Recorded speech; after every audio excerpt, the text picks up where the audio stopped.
الله الرحمن الرحيم. الحمد لله رب العالمين دربار وشكر وشكر وسجود جمعنا رب العالمين عليه أريد وجمعنا مسجد أشرف توفيق قريشا إلى رب الكريم دربار الحمد لله. محترم حاضرين، আল্লাহ রাব্বুল আলামিন একমাত্র মনোনীত গ্রহণযোগ্য স্বীকৃত যে জীবন ব্যবস্থা তার নাম হল ইসলাম। কোরআনে কারীমের মধ্যে এসেছে ومن يبتغي غير الإسلام دينا فلن يقبل منه। জীবন ব্যবস্থার উপরে ইসলামকে ব্যতীত অন্য কোনো মতাদর্শ যদি কেউ গ্রহণ করে নেয় যায় তাহলে কিছুতেই আল্লাহ তাআলা সেটা গ্রহণ করবেন না। এজন্য আল্লাহ রাব্বুল আলামিনের পক্ষ থেকে যে জীবন ব্যবস্থা স্বীকৃতি দেওয়া হয়েছে, যে জীবন ব্যবস্থা অনুমোদন করা হয়েছে, সেই জীবন ব্যবস্থার নাম হল ইসলাম। আল্লাহ রাব্বুল আলামিন তিনি আমাদের স্রষ্টা। স্বাভাবিকভাবে যে কোনো বস্তু যিনি আবিষ্কারক হন, ওই বস্তু থেকে উপকৃত হওয়ার জন্য, ওই বস্তুকে ব্যবহারের জন্য যিনি আবিষ্কারক তার থেকে ফর্মুলা নিতে হয়, নিয়ম কানুন বিধিবিধানগুলো তার কাছ থেকেই জানতে হয় এবং যারা জ্ঞানী, যারা বুদ্ধিমান, যারা বিবেক সম্পন্ন সুস্থ মস্তিষ্কের অধিকারী তারা তার নিকট থেকেই উপদেশ গ্রহণ করে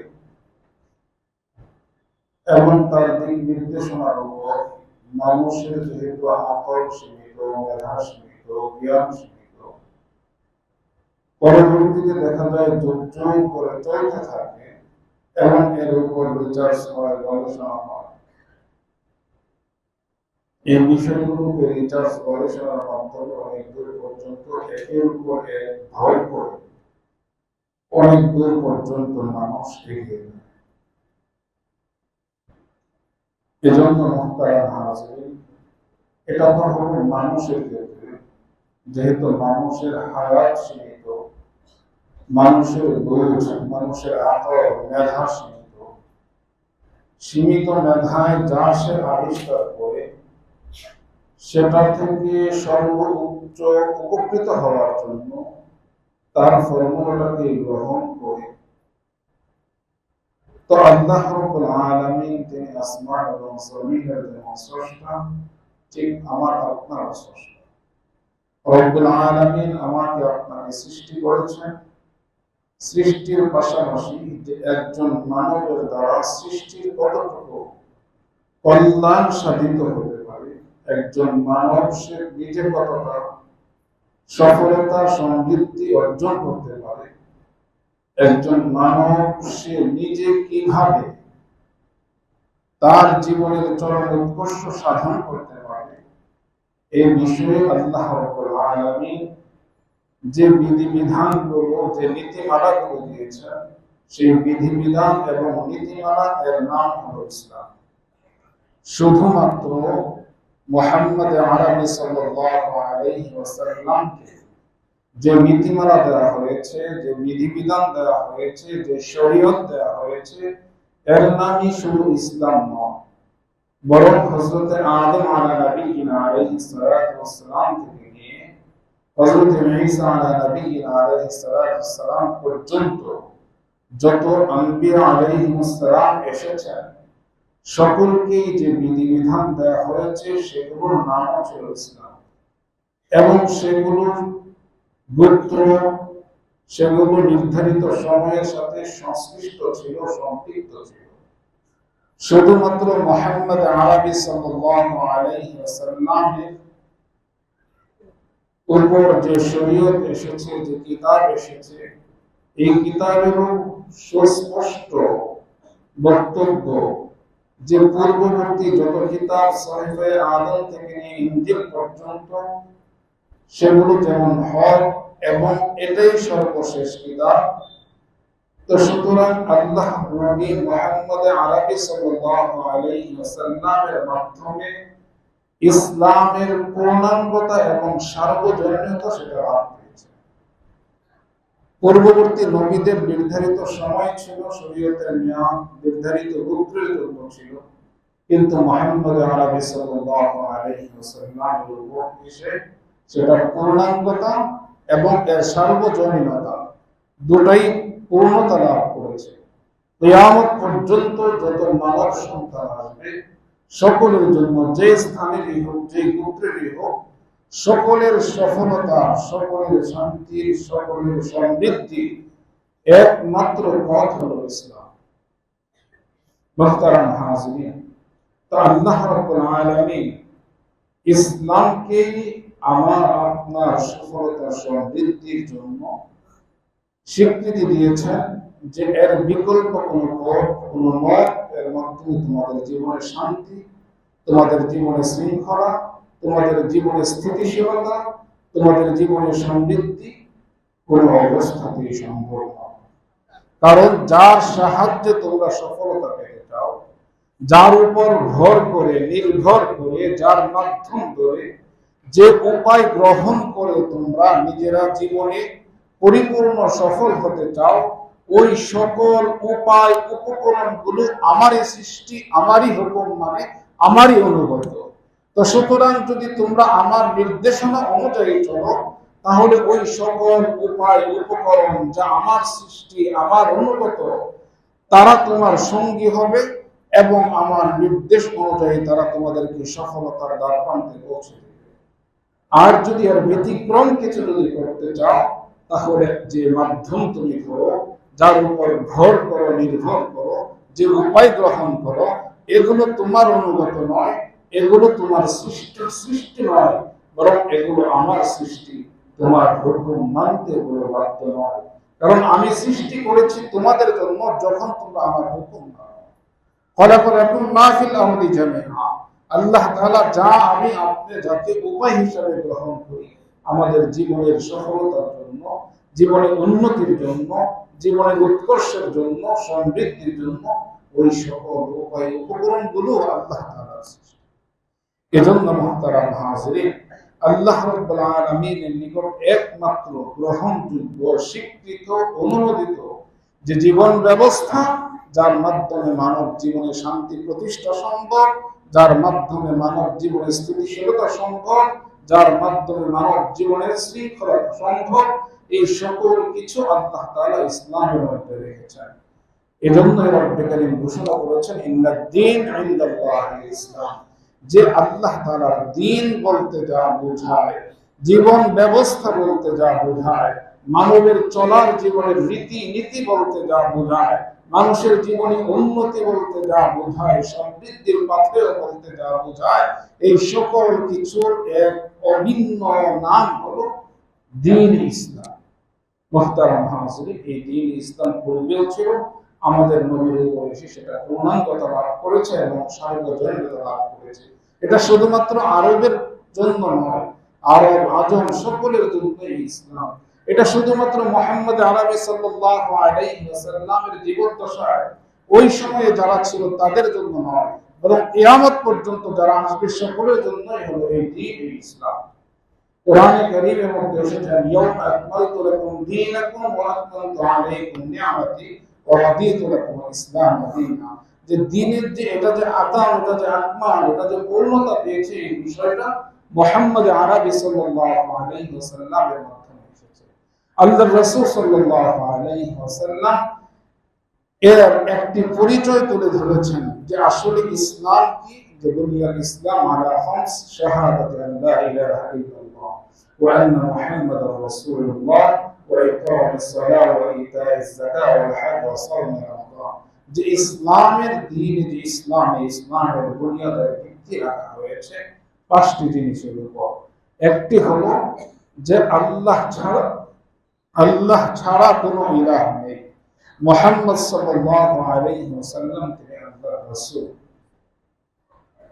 পরবর্তী যে বিষয়টা সেটা হলো যে ইকামিস সালাত, সালাত কায়েম করা, ইতাইস যাকাত, যাকাত আদায় করা, হজ করা বাইতুল্লাহ, সাওম রমাদান, যখন রমজান আসবে তখন রমজানের সিয়াম পালন করা।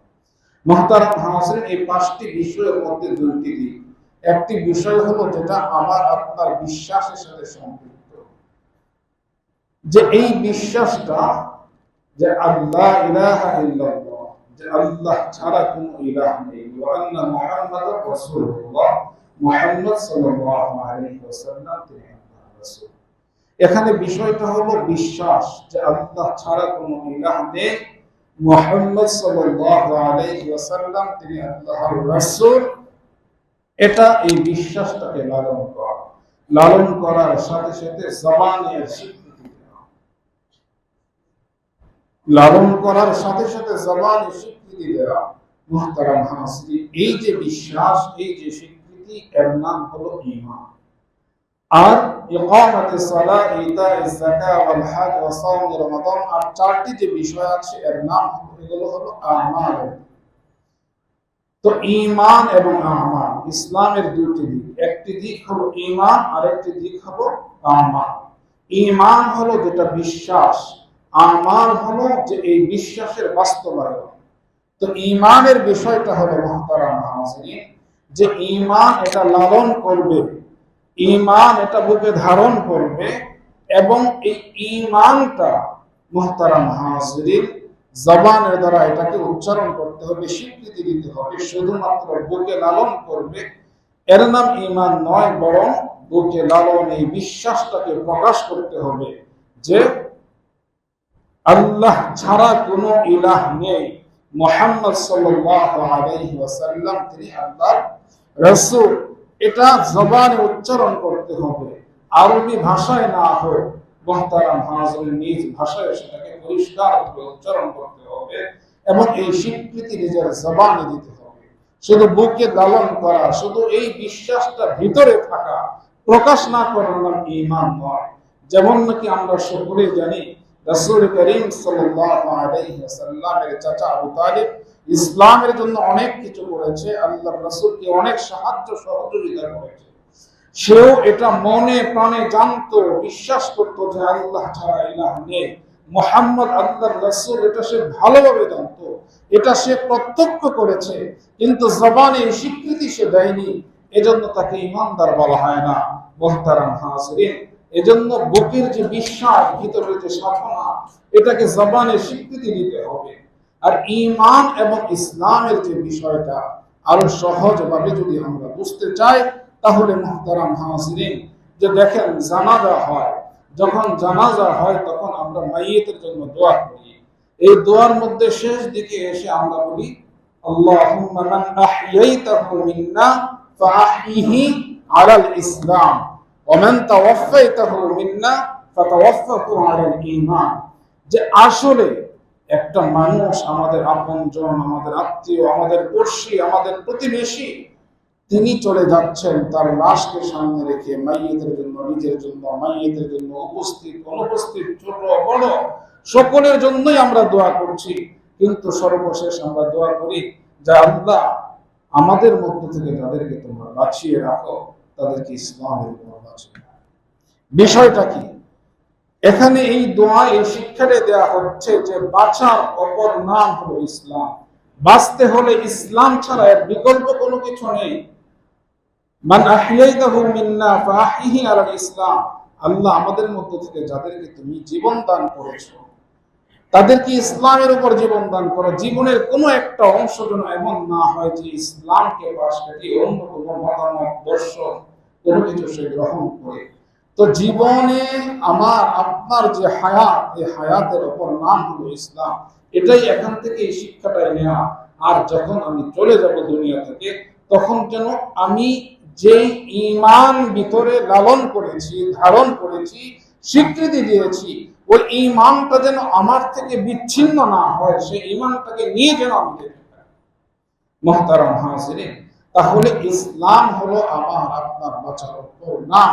তো সুতরাং কেউ যদি মনে করে এই বিষয়টা, এজন্য বলছি মুহতারাম হাজিরিন, খুব ভালোভাবে বোঝা দরকার যে আমরা অনেক সময় আমরা বিভিন্ন বিষয় নিয়ে চিন্তা করি, নিজেরা অনেক বড় পণ্ডিত জ্ঞানী মনে করি।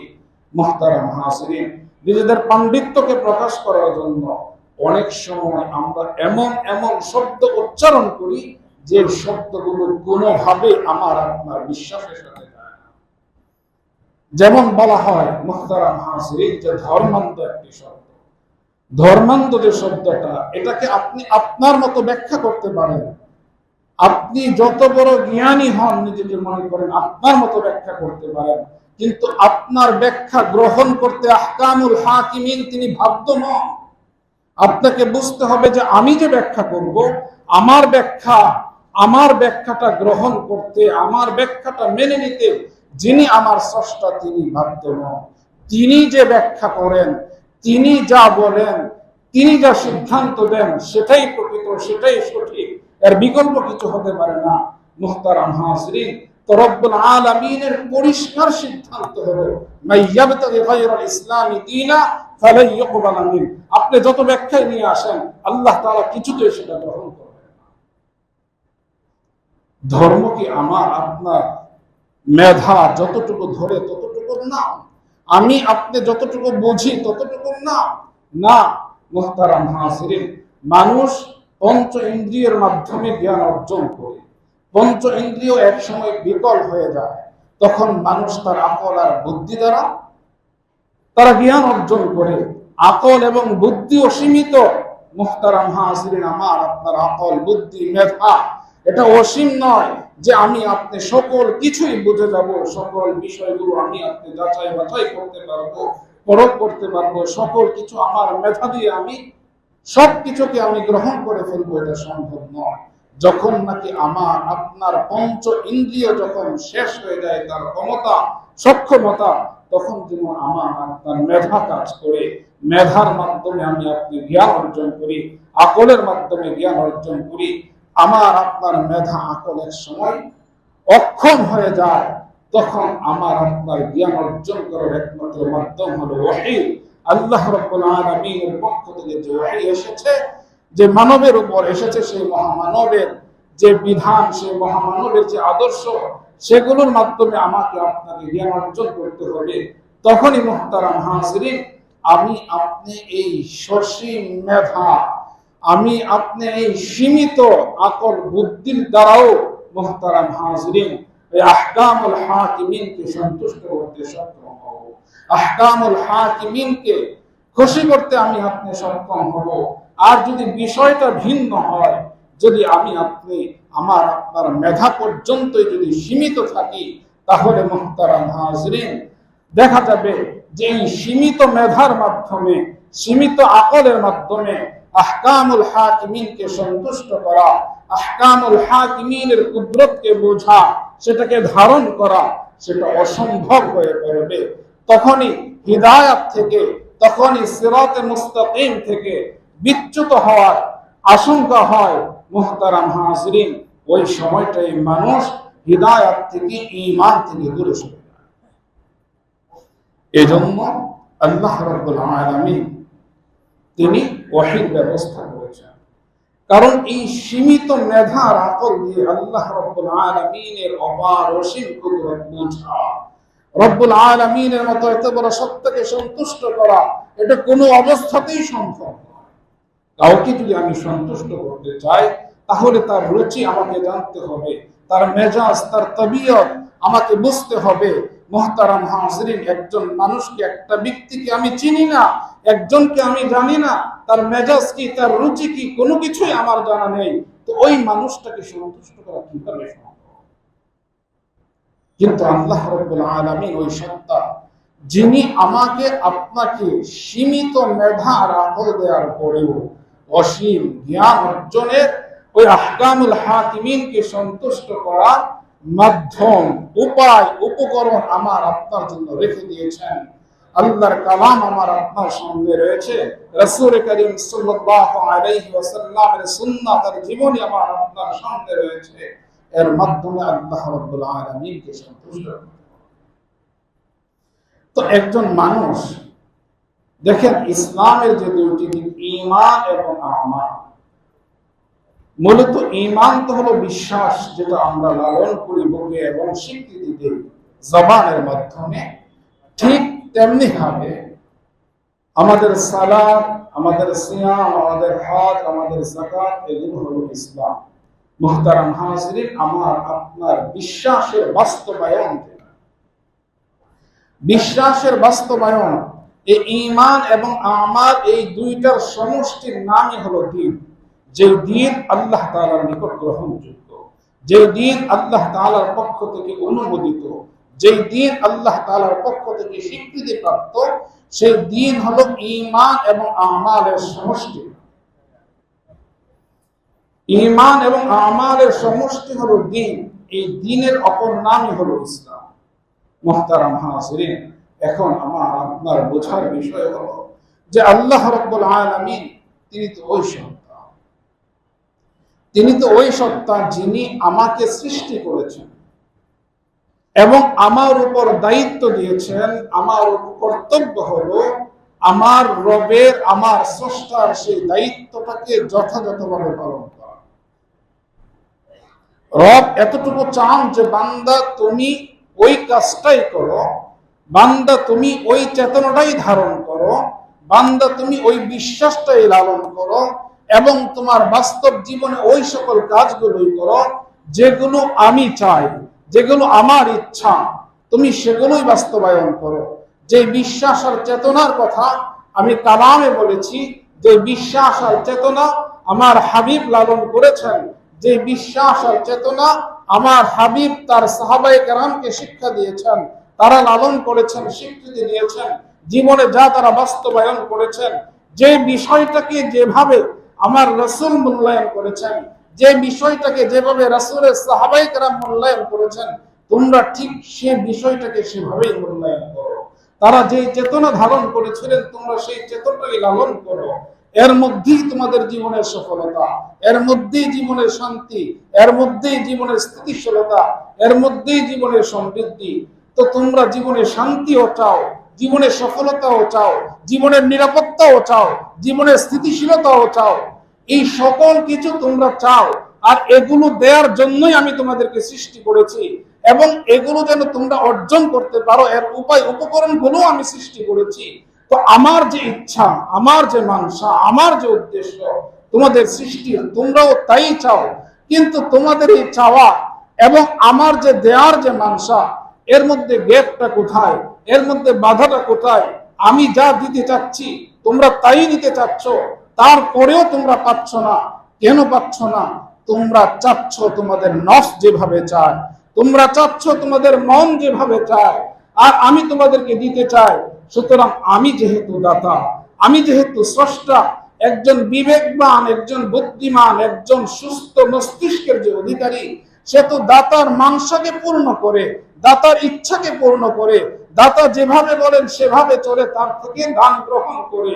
কিন্তু তোমরা সম্পূর্ণ উল্টো হয়ে তোমাদের নফসের গোলামি করে তোমরা চাও যে আমি যা দিতে চাই সেটা গ্রহণ করবে। এটা কিভাবে সম্ভব? দুনিয়ার জীবনেই সম্ভব নয়। আর আহকামুল হাকিমিনের ইচ্ছার বিরুদ্ধে গিয়ে, আহকামুল হাকিমিনের সিদ্ধান্তের বিরুদ্ধে গিয়ে, আহকামুল হাকিমিনের বিধিবিধানের বিরুদ্ধে গিয়ে, আহকামুল হাকিমিনের শরীয়তের বিরুদ্ধাচরণ করে তুমি কিভাবে চাও জীবনের শান্তি, কিভাবে চাও জীবনের নিরাপত্তা, কিভাবে চাও জীবনের স্থিতিশীলতা, কিভাবে চাও জীবনের পরম সফলতা এবং পরম প্রাপ্তি? এটা কোনো অবস্থাতেই সম্ভব নয়। এজন্য মুহতারাম হাজিরিন, আহকামুল হাকিমিন আমাকে আপনাকে সৃষ্টি করেছেন দেওয়ার জন্য। তিনি দাতা, তিনি দিতে চান। আমি আপনি যে গ্রহণ করব, আঁচল ধরব রহান রব্বুল আলামিনের পক্ষ থেকে ওই দান গ্রহণ করার জন্য। এই আঁচলটা ধরার নিয়ম শিক্ষা দিয়েছেন, কিভাবে রবের কাছ থেকে পেতে হয়, কিভাবে রবকে সন্তুষ্ট করতে হয়। মুহতারাম হাজিরিন, আমরা তো আহকামুল হাকিমিনের গোলামি ছেড়ে দিয়ে আমরা নিজেদের নফসের গোলামি শুরু করেছি। যখন আহকামুল হাকিমিনের গোলামি ছেড়ে দিয়েছে, যে নফসের গোলামি করছে, তখন আহকামুল হাকিমিনের দরবারে আমি আঁচল পাতি কিভাবে? আল্লাহ রব্বুল আলামিন তো তার আনুগত্যের শর্ত দিয়েছেন, রব্বুল আলামিন তো তার অনুমোদিত জীবন ব্যবস্থার শর্ত দিয়েছেন। মুহতারাম হাজিরিন, কিন্তু সেই জীবন ব্যবস্থাকে উপেক্ষা করে, আল্লাহ রব্বুল আলামিনের পক্ষ থেকে যে অনুমোদিত স্বীকৃত যে জীবন ব্যবস্থা, যে দিন, যার নাম ইসলাম, সেটা থেকে আমরা দূরে সরে আবার আল্লাহ তাআলার কাছ থেকে আমরা যাই, এটা কিভাবে সম্ভব? দুনিয়ার জীবনে একটু যদি আমরা চিন্তা করি মুহতারাম হাজিরিন, যে আমার কোনো একটা বিষয় দরকার, যেটা আমি অর্জন করতে চাই, এটা একজনের কাছে আছে। আমি যে বিষয়টা চাচ্ছি এটা একজনের কাছে আছে। কার কাছে আছে তাকেও চিনি, তাকেও জানি, তার দরবার পর্যন্ত, তার অফিস পর্যন্ত, তার সাথে সাক্ষাতেরও ব্যবস্থা আমার আছে, সকল কিছুই আছে। কিন্তু তিনি যা অপছন্দ করেন, যা দেখলে তিনি রুদ্ধ হন, যা জানলে তিনি ক্রুদ্ধ হন, যা তার ক্ষোভের উদ্রেক করে, ওই সকল কাজগুলো যদি তার সামনে, তার বেডরুমে বা তার অফিসে গিয়ে যদি আমি করি, মুহতারাম হাজিরিন, তখন তার কাছ থেকে পাওয়ার কি ন্যূনতম কোনো আশা করা যায়? তো আমি কোথায় আছি? ইয়া মা'শারাল জিন্নি ওয়াল ইনস ইন ইসতাতা'তুম আন তানফুযু মিন আকতারিস সামাওয়াতি ওয়াল আরদি ফানফুযু লা তানফুযুনা ইল্লা বিসুলতান। তো আমি যদি কারো কাছ থেকে কিছু পেতে চাই, তার রুচি, তার মন মানসিকতা, তার মেজাজ, এগুলো বুঝে তাকে সন্তুষ্ট করতে চাই, তার সাথে যখন আমার সাক্ষাৎ ঘটে, যখন পরম প্রাপ্তির মুহূর্তটা আমার আসে, যে এখন তার সাথে আমি দেখা করতে পারলে, তার সাথে কথা বলতে পারলে, আমার প্রয়োজনটা তার নিকট পেশ করতে পারলে, তাহলে তো আমি তার কাছ থেকে এই বিষয়টা নিতে পারবো এবং তিনি দিবেন। মুহতারাম হাজিরিন, কিন্তু আহকামুল হাকিমিনের বেলায়, আহকামুল হাকিমিন বলেন যে যাও, চলে যাও, আসমান এবং জমিন ছেড়ে যদি সক্ষম হও, সামর্থ্য থাকে, চলে যাও। লা তানফুযুনা ইল্লা বিসুলতান। যাবে কোথায়? আমার রাজত্বের বাহিরে যাওয়ার কোনো জায়গা নেই, কোনো সুযোগ নেই। তো সুতরাং আমি যেখানে যাই করি, মুহতারাম হাজিরিন, এই জমিন ছেড়ে আমি যাব কোথায়? ইয়াউমাইদিন তুহাদ্দিসু আখবারাহা, ইয়াউমাইদিন তুহাদ্দিসু আখবারাহা। অবস্থাটা কত ভয়াবহ হবে, যে জমিনের মধ্যে, জমিনের যে স্থানে বসে আল্লাহ তাআলার অসন্তুষ্টিমূলক কাজ হবে, ওই জমিন হাসরের ময়দানে রব্বে কারীমের সামনে বলবে যে মালিক, তোমার নাফরমানি আমার উপর বসে, আমার এখানে দাঁড়িয়ে, শুয়ে সে করেছিল। মুহতারাম হাজিরিন, এই জমিন আল্লাহর দরবারে সাক্ষ্য। তো দুনিয়ার বেলায় এটা খুব বুঝি যে না, উনি আমার বস, উনি আমার লিডার, ওনাকে সন্তুষ্ট রাখতে হবে আমার জীবনে যদি আমি সফল হতে চাই, জীবনে যদি উন্নতি চাই। কিন্তু যিনি আহকামুল হাকিমিন, যিনি আমাকে আপনাকে সৃষ্টি করলেন, আমার আপনার স্রষ্টা, যিনি বাঁচার উপায় উপকরণ যিনি দান করলেন, সকল কিছুর ব্যবস্থা যিনি করে দিলেন, তিনি তো ওই সত্তা। আমি যেখানেই থাকি না কেন, ইনামা তুওয়াল্লু ফাসাম্মা ওয়াজহুল্লাহ, যেখানেই থাকি না কেন, যেদিকেই তাকাই না কেন, সর্বত্র সর্বস্থানে তো আমি তার নিয়ন্ত্রণের মধ্যেই আছি, আমি তো তার দৃষ্টির আড়াল হতে পারছি না।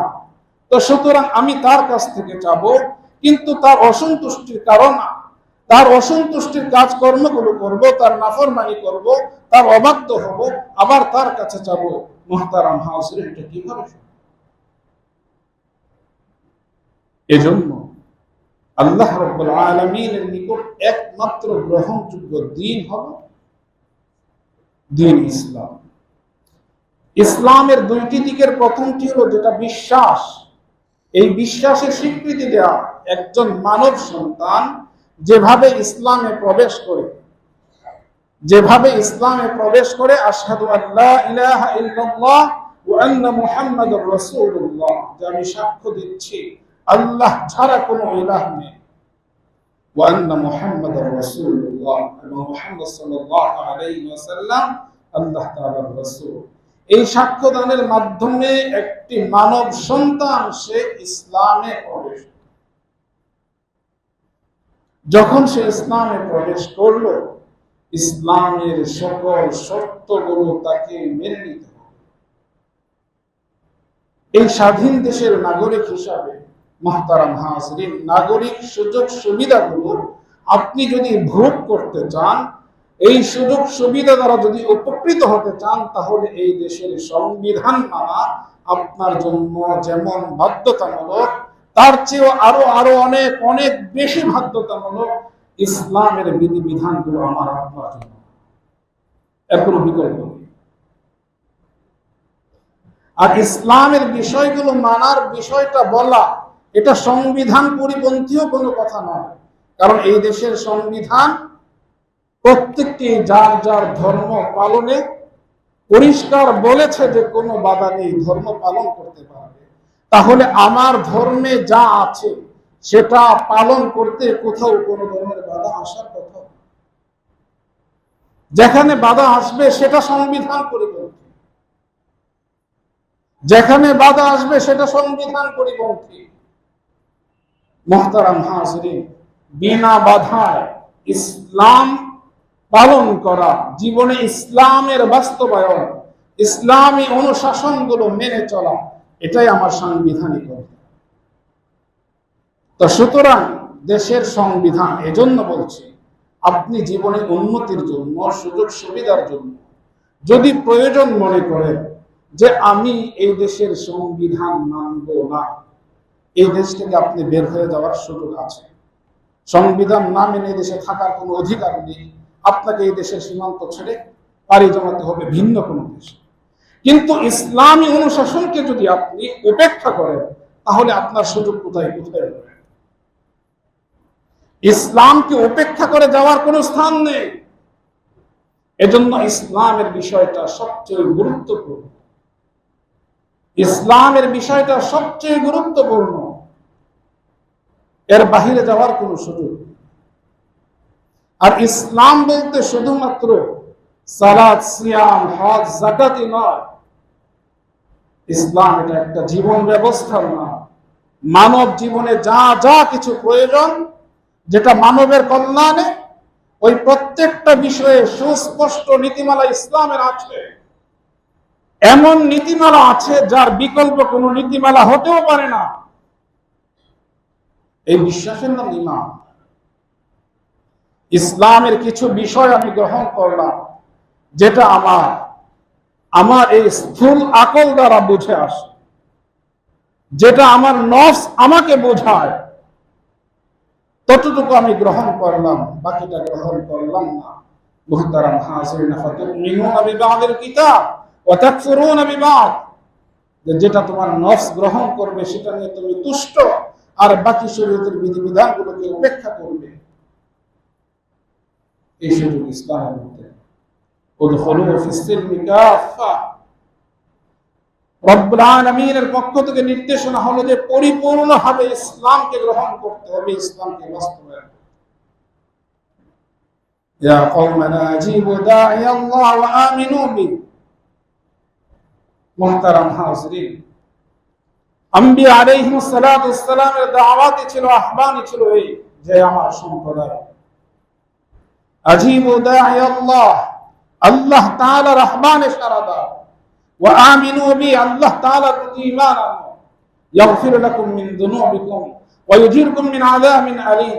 যদি আল্লাহর প্রতি ঈমান আনো, আল্লাহ তাআলার আহ্বানে যদি সাড়া দাও, আল্লাহ তাআলার মানসা যদি বাস্তবায়ন করো, আল্লাহ তাআলাকে যদি সন্তুষ্ট করে চলার দৃঢ় প্রতিজ্ঞা তুমি করতে পারো, আর চেষ্টা যদি তোমার থাকে অবিরাম, তাহলে রব্বুল আলামিন তোমার সকল পাপ পঙ্কিলতাগুলো দূর করে দিবেন, সকল গুনাহগুলো মাফ করে দিবেন, কঠিন আযাব থেকে তোমাকে নিষ্কৃতি দান করবেন। মুহতারাম হাজিরিন, গুনাহ মাফ করা বলতে আমরা কি বুঝি? গুনাহ মাফ করা বলতে বুঝি যে নামাজ পড়ি নাই, গুনাহ হয়েছে, এটা মাফ। মুহতারাম হাজিরিন, গুনাহ এর সহজ যদি অনুবাদ করা হয় বাংলায়, মুহতারাম হাজরিন, বোঝার জন্য, গুনাহ হলো ওই বস্তু যেটা আমাকে আপনাকে সৃষ্টিকে কষ্ট দেয়। যার মাধ্যমে সৃষ্টির অকল্যাণ সাধিত হয়, সেটাই হলো গুনাহ। যার মাধ্যমে সৃষ্টির অকল্যাণ সাধিত হয়, যার কারণে সৃষ্টির কষ্ট হয়, এটাই হলো গুনাহ। আর আল্লাহ তাআলার আহ্বানে সাড়া দেওয়া, আল্লাহ রাব্বুল আলামিনের প্রতি ঈমান আনা, ইসলামী অনুশাসন মনে প্রাণে সর্বান্তকরণে মেনে নেওয়া, এর মাধ্যমে ওই সকল কষ্ট থেকে আল্লাহ তাআলা নিষ্কৃতি দান করেন। এই ঘোষণাই কোরআনে কারিমে দেওয়া হয়েছে। আপনি দেখবেন যে কোনো না কোনো ভাবে কোনো একজন মানুষ প্রভাবশালী, তার প্রভাবের যদি সে অপব্যবহার করে, এর দ্বারা বাহ্যিক দৃষ্টিতে সাময়িক সময়ের জন্য আমি আপনি হয়তো দেখি বা মনে করি, বা যিনি অপব্যবহার করেন তিনি মনে করেন যে আমি সমৃদ্ধি অর্জন করছি, আমি উন্নতির উচ্চ শিখরে চলে যাচ্ছি। মুহতারাম হাজরিন, প্রকৃত অর্থে তার এই অন্যায়ের দ্বারা সে তো যাচ্ছে না, বরং ধ্বংসের দিকে সে ধাবিত হচ্ছে। আর এই বিষয়টাকে আমি পরে রাখলাম, কিন্তু তার এই প্রভাবের অপব্যবহারের দ্বারা বাকি যার সাথে অপব্যবহার করা হলো সে তো নির্যাতিত হচ্ছে। এটাকে তো সফলতা বলে না। সফলতা সেটাই যার মাধ্যমে এর সাথে সংশ্লিষ্ট সকলেই আনন্দ পায়, সকলেই সুখ পায়, সকলেই শান্তি পায়, সকলেই নিরাপত্তা পায়, এর নাম হলো সফলতা। সফলতা এককভাবে হয় না, এক কেন্দ্রিক সফলতা বলতে কিছু নেই। সফলতা বলতে তাকেই বোঝায়, আমি যদি আমার জীবনে সফল হই, তাহলে আমার পরিবার পরিজন তারা যেমন, আমার পাড়াপড়শি যেমন, আমার জ্ঞাতি গোষ্ঠী যেমন। মুহতারাম হাজরিন, আমি এক ব্যক্তির সফলতা তখনই সফলতা, প্রকৃত সফলতা হবে যখন নাকি আমার দ্বারা আমার পরিবার, আমার সমাজ, আমার পড়শি, আমার দেশ, আমার জাতি উপকৃত হবে, তখন এটাকে বলা হবে সফলতা। সফলতা এক কেন্দ্রিক হয় না, এটাকে সফলতা বলে না, এর দ্বারা ধ্বংসের দ্বার উন্মোচিত হয়। মুহতারাম হাজরিন, এজন্য আমাকে আপনাকে বুঝতে হবে যে আসলে আল্লাহ রাব্বুল আলামিন তিনি আমাকে আপনাকে দিতে চান ওই বস্তুটাই, ওই জিনিসটাই যেটা আমি আপনি চাই এবং যার জন্য আমি আপনি অবিরাম চেষ্টা চালিয়ে যাচ্ছি, পরিশ্রম করে যাচ্ছি। কিন্তু আল্লাহ তাআলা দিতে চান একভাবে, আমি দিতে চাচ্ছি ভিন্নভাবে। আমি গ্রহণ করতে চাই, আমি এতটাই দুর্বল, আর যিনি দাতা, যিনি দিবেন, তিনি এতটাই শক্তিশালী যার কোনো তুলনাও চলে না। আবার তার বিকল্প কোনো পথ যদি আমি গ্রহণ করি, তার ইচ্ছার বাহিরে যদি আমি যাই, তাহলে ওই মহাশক্তিশালী ক্ষমতাধর দাতা থেকে সে বিষয়টা আমি কিভাবে দেব? কারণ সকল সফলতার চাবিকাঠি তো আল্লাহ রাব্বুল আলামিনের হাতে। শান্তি, শৃঙ্খলা, স্থিতিশীলতায় সবকিছু তো আল্লাহ থাকে। আল্লাহকেও সন্তুষ্ট করে, আল্লাহর নাফরমানি করে আমি আপনি যদি চাই, কোনদিন শান্তির নাগাল সেটা। এজন্য মুহতারাম হাজরিন, কেউ আলিশান অট্টালিকায় থেকেও মৃত্যুর প্রহর গনে, আর কেউ দেখা যায় রাস্তায় সেও তৃপ্তির খাম খাওয়া। পার্থক্যটা এখানে। আমি আপনি যদি বুঝতে ব্যর্থ হই, মুহতারাম হাজরিন, এই জীবনের নির্ধারিত যে হায়াত, এটা আর বাড়বে না, আমাকে পুনরায় আবার পাঠানো হবে না। মুহতারাম হাজরিন, এই নির্ধারিত সময়ে আমার রবকে সন্তুষ্ট করে আমাকে যেতে হবে। রব কোন পথে সন্তুষ্ট হবেন, কিভাবে সন্তুষ্ট হবেন? দেখেন, বিশ্বাসের যে দিক, ঈমান যেটাকে বলা হয়, তারপর আমালের বিষয় এসেছে। আমালের মধ্যে সর্বপ্রথম বলা হয়েছে ইকামাতুস সালাহ। ইকামাতুস সালাহ দ্বারা সহজে যদি বলি, অনেক সময় অনেকে বিভিন্ন ভাবে ব্যাখ্যা করি, সকল ব্যাখ্যাকে যদি আপনি একসাথে করেন, তাহলে একটা বিষয় পাবেন, ইকামাতুস সালাহ দ্বারা ফরজ সালাত জামাতের সাথে যেটা, সেটাই হলো ইকামাতুস সালাহ।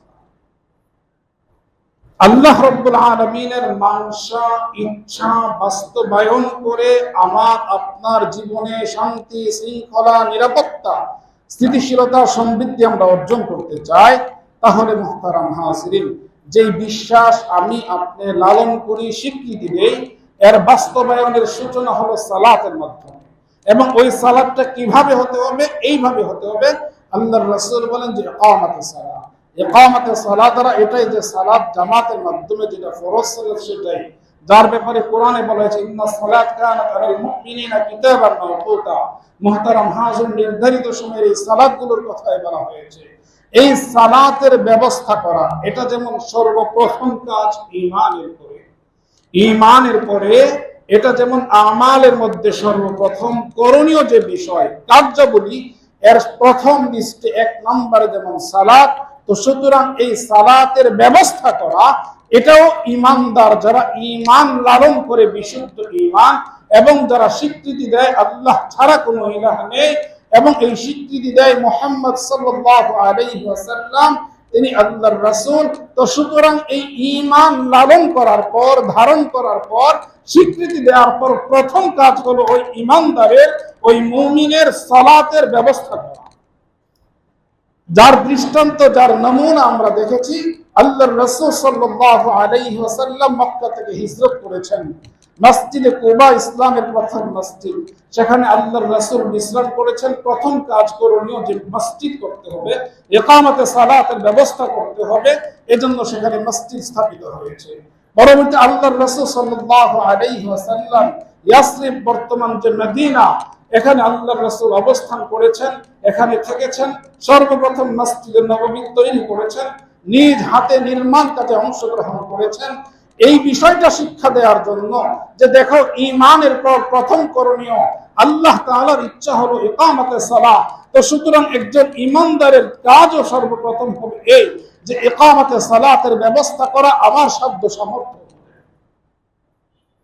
তো সুতরাং আমরা যদি ঈমানদার, সকলেই আমরা ঈমানদার আলহামদুলিল্লাহ, আল্লাহ তাআলার প্রতি আমাদের আস্থা, আমাদের বিশ্বাস, আমাদের ভালোবাসা, আল্লাহ রাব্বুল আলামিনের রহমতের আশা, আযাবের ভয়, এই সকল কিছু আমাদের মধ্যে আছে এবং এর স্বীকৃতি আমরা জবানে দিই। যখন এই স্বীকৃতি দিয়ে আমরা ঈমানের দৌলত আমরা লাভ করি, তখন আমার আপনার প্রথম কাজ হলো আমার আপনার বাড়ি বানানো নয়, আমার আপনার প্রথম কাজ হলো আমার আপনার ব্যবসা প্রতিষ্ঠানে ব্যবসার মাধ্যমে প্রতিষ্ঠা লাভ করা নয়, আমার আপনার প্রথম কাজ রাজনৈতিকভাবে আমার প্রতিষ্ঠা লাভ নয়, আমার আপনার মূল কাজ হলো যে আল্লাহর ঘর মসজিদ ইকামতে সালাতের ব্যবস্থা করা, যেখানে আল্লাহ রাব্বুল আলামিনের ইচ্ছা বাস্তবায়নের প্রথম ধাপ, প্রথম পদক্ষেপ সেটা হলো আল্লাহর ঘর মসজিদ নির্মাণ করা। এই কাজটাই আল্লাহর রাসূল হিজরতের সময় প্রথম মসজিদে কুবায়, তারপরে মসজিদে নববীতে করেছেন।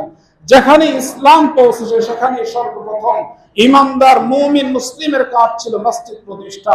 শুধু মসজিদ প্রতিষ্ঠা নয়, মসজিদটাকে এমন ভাবে প্রতিষ্ঠা করা, আমিরুল মুমিনিন ওমর ইবনুল খাত্তাব রাদিয়াল্লাহু তাআলা আনহু তিনি ইকামতে সালাতের ব্যবস্থা করেছেন। কিভাবে করেছেন?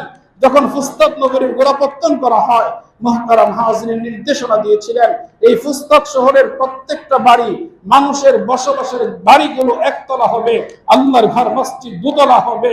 মুহতারাম হাজিরিন, আমিরুল মুমিনিন ওমর ইবনুল খাত্তাব রাদিয়াল্লাহু তাআলা আনহু তিনি এই শিক্ষার দিককে জাতির জন্য রেখে দিয়েছেন যে দেখো, তোমার বাড়ি থেকে যেন আল্লাহর ঘরটা উঁচু হয়, তোমার বাড়ি থেকে আল্লাহর ঘরটা যেন সুরম্য হয়, সুন্দর হয়। মুহতারাম হাজিরিন, আমরা যদি আল্লাহর রাসূলের সেই আদর্শকে ধারণ না করি, আল্লাহর রাসূলের সাহাবায়ে কেরামের সেই সুন্নাহকে যদি আঁকড়ে না ধরি, তাহলে আল্লাহ রাব্বুল আলামিনকে আমরা সন্তুষ্ট করব কিভাবে? এজন্য মুহতারাম হাজিরিন, আমার আপনার যদি বুঝে থাকি যে একজন ঈমানদার মুমিন যে আল্লাহ তাআলার একত্ববাদে বিশ্বাসী, তার প্রথম কাজ হলো ইকামতে সালাতের ব্যবস্থা করা। সুতরাং ইকামতে সালাত হবে কোথায়? রাস্তায় না। মুহতারাম হাজিরিন, মানুষের চলাচলের রাস্তা বন্ধ করে সালাতের ব্যবস্থা করার বিধান ইসলামে দেওয়া হয়নি, বরং এমন ভাবে মুহতারাম হাজিরিন সালাতের ব্যবস্থা করা যেখানে সম্পূর্ণ বিচ্ছিন্নভাবে সকল কিছু থেকে একমাত্র আল্লাহ রাব্বুল আলামিনের সামনে আল্লাহর বান্দা দাঁড়িয়ে যাবে বিনীতভাবে, একাগ্রতার সাথে আল্লাহ রাব্বুল আলামিনের কুদরতি কদমে যেখানে সে সিজদা রাখবে, কপালটা ঠুকে দিবে জমিনের মধ্যে আর ঘোষণা করবে সুবহান রাব্বিয়াল আলা, যে আমার রব সর্বোচ্চ। মুহতারাম হাজিরিন, ওই মহান সর্বোচ্চ রবের কুদরতি কদমে তার কপালটাকে ঠেকিয়ে দিবে। এই ব্যবস্থা করা এটা হলো মুমিনের প্রথম কাজ, আল্লাহকে সন্তুষ্ট করার প্রথম ধাপ। তো সুতরাং এই প্রথম ধাপ বাস্তবায়নের একটা সুযোগ যেমন আমাদের এসেছে, এই সুযোগ লম্বা সময় চলছে, 2 বছর যাবত চলছে, এখনো আছে। মুহতারাম হাজিরিন, সকলের কাছে আহ্বান ছিল দাওয়াত ছিল যে আল্লাহর ঘরটাকে সুন্দর করা, ইকামতে সালাতের ব্যবস্থাটা যেন খুব সুন্দর হয়, সুরম্য হয়। এজন্য সকলের কাছে আহ্বান করা হয়েছিল যে আল্লাহ রাব্বুল আলামিনকে কারা ঋণ দিবে। রব্বুল আলামিন ওয়াদা করেছেন কোরআনের মাধ্যমে, মান যাল্লাযী ইউকরিদুল্লাহ করদান হাসানা ফায়ুদাইফাহু লাহু আজরুন কারীম। আল্লাহ রাব্বুল আলামিন বহু গুণে বাড়িয়ে দেওয়ার ওয়াদা করেছেন। ওয়াদা পূরণে আল্লাহ তাআলা থেকে সত্যবাদী আর কেউ আছে? তো আল্লাহ তাআলা ওয়াদা করেছেন যে যদি আমি আপনি আল্লাহকে ঋণ দেই, আল্লাহ তাআলা বহু গুণে সেটাকে বাড়িয়ে দিবেন। এজন্য মুহতারাম হাজিরিন, আমাদের এখানে মার্বেলের স্যাম্পল দেওয়া ছিল মেহরাবের এবং ফ্লোরের। মুহতারাম হাজিরিন, আলহামদুলিল্লাহ অনেকে গত সপ্তাহে আমরা লিখিয়েছি দেশের পরিস্থিতি আমাদের খারাপ ছিল, ব্যাংক অর্থনৈতিক লেনদেনের বিষয়গুলো বন্ধ ছিল, যার কারণে অনেকে লিখিয়েছি আমরা দিতে পারি নাই, অনেকে হয়তো লেখানোর সুযোগও পাইনি, আবার লেখাই নাই কিন্তু পরবর্তীতে আমরা এসে নগদ দিয়ে গিয়েছি, এমন আলহামদুলিল্লাহ অনেকে এসেছে। তো এই পর্যন্ত আমাদের যা প্রয়োজন মুহতারাম হাজিরিন, তো ওই প্রয়োজন অনুপাতে আমাদের তেমন এখনো পর্যন্ত ফান্ড আসেনি। আমাদের স্বাভাবিকভাবে আমরা যেটা চিন্তা করছি যে আল্লাহর ঘরটাকে সুন্দর করা, যে আমাদের এই ফার্স্ট ফ্লোর এবং সেকেন্ড ফ্লোর এই দুইটা ফ্লোরে আমরা ওয়াল সহ ইনশাআল্লাহ আল্লাহ তাআলা যদি রহম করেন, দয়া করেন আমাদের প্রতি, তাহলে আমরা এই দুইটা ফ্লোর ওয়াল সহ আমরা মার্বেল করবো ইনশাআল্লাহ। তো সুতরাং এর জন্য আমাদের প্রয়োজন, আজকে আমরা স্বাভাবিক একটা হিসাব করে দেখলাম যে 70 থেকে 75 লক্ষ টাকা প্রয়োজন। তো সেই হিসাবে আমাদের হাতে এখন যা এসেছে মুহতারাম হাজিরিন, এক তৃতীয়াংশ এসেছে 75 লক্ষের। তো এই জন্য সকলের কাছে আহ্বান থাকলো, এখন আলহামদুলিল্লাহ দেশের পরিস্থিতি স্বাভাবিক হচ্ছে, আল্লাহ তাআলা সকলের জানমালে বরকত দান করেন, আমরা দোয়া করি। এবং আল্লাহর ঘর যতদিন থাকবে ততদিন শুধু দোয়া হবে না মুহতারাম হাজিরিন, আল্লাহর ঘর এখানে যেমন আছে এটা হয়তো 150-200 বছর টিকবে। আমি পূর্বেও বলেছি এর পরবর্তীতেও যখন আবার নতুন নির্মাণ হবে, তখন ওই ঘরের ইবাদতকারী যারা, তাদের সওয়াবও আমার আপনার আমল নামায় আসবে। মুহতারাম হাজিরিন, এটা এমন নয়, কারণ এটা হলো এমন একটা বিষয় চেইনের মতো, কারণ যুগ পরম্পরা এটা চলতে থাকবে, ঘর যতদিন থাকবে এই ঘর কিয়ামত পর্যন্ত থাকবে। আল্লাহ রাব্বুল আলামিনের দরবারে আমি আপনি দাঁড়াবো, আমার আপনার আমলের হিসাব হবে। মুহতারাম হাজিরিন, এই ঘর আমার আপনার পক্ষে দাঁড়িয়ে যাবে, আমার আপনার আমারের পাল্লায় ঘরের ওজন হয়ে যাবে। আল্লাহর ঘর আমাকে আপনাকে ভুলবে না, আল্লাহর ঘর কাউকে ঠকায় না। এজন্য আমি আপনি যদি জিততে চাই, আমি আপনি যদি জীবনের সফলতা এবং মৃত্যুর পরবর্তী জীবনের সুখ শান্তি নিশ্চিত করতে চাই, তাহলে আমার আপনার সকলের প্রয়োজন হলো সামর্থ্য অনুযায়ী এগিয়ে আসা।